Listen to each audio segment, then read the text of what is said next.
আমরা দীর্ঘদিন যাবৎ আওয়ামী লীগের কাছে রাজনৈতিক বন্দী হিসেবে আমরা ছিলাম।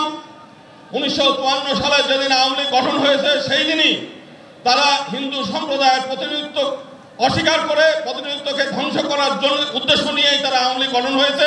হিন্দু সম্প্রদায়ের কাছ থেকে প্রতারণা করেছে হিন্দু সম্প্রদায়কে। জামাতে ইসলাম শুধুমাত্র একটা রাজনৈতিক দল নয়, এটা একটা ইউনিভার্সাল ইউনিভার্সিটি। আপনারা এখানে আসেন, শিক্ষা লাভ করেন, নীতি শিক্ষা নেন, আদর্শ শিক্ষা নেন এবং কিভাবে ধর্ম অনুযায়ী দেশ নিজের জীবন পরিচালনা করা যায় এবং দেশ পরিচালনা করা যায় আপনারা সেই শিক্ষা লাভ করেন। খ্যাতি পেয়েছেন।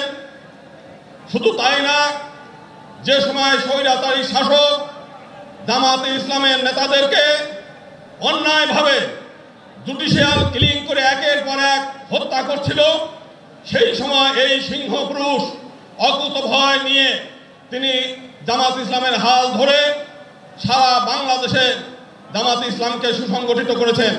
আজকে আমাদের পক্ষ থেকে তাকে আমরা শ্রদ্ধা জানাই।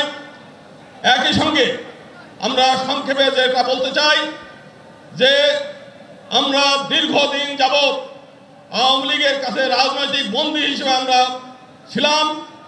1954 সালে যেদিন আওয়ামী লীগ গঠন হয়েছে সেই দিনই তারা হিন্দু সম্প্রদায়ের প্রতিনিধিত্ব অস্বীকার করে প্রতিনিধিত্বকে ধ্বংস করার জন্য উদ্দেশ্য নিয়েই তারা আওয়ামী লীগ গঠন হয়েছে। হিন্দু সম্প্রদায়ের কাছ থেকে প্রতারণা করেছে হিন্দু সম্প্রদায়কে।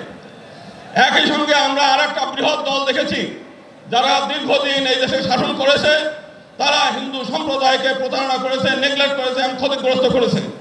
2001 সালে আমরা দেখেছি বিএনপি ক্ষমতায় আসার পরে ভোলার চরফ্যাশন শুধু একটা উপজেলায় 200 জন হিন্দু নারীকে ধর্ষণ করেছে, তারা সেটা বিচার করে নাই।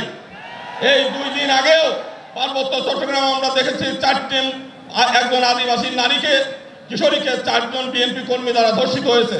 আজকে সারা বাংলাদেশে চাঁদাবাজি, সন্ত্রাস, টেন্ডারবাজি এইগুলো একের পর এক চলছে।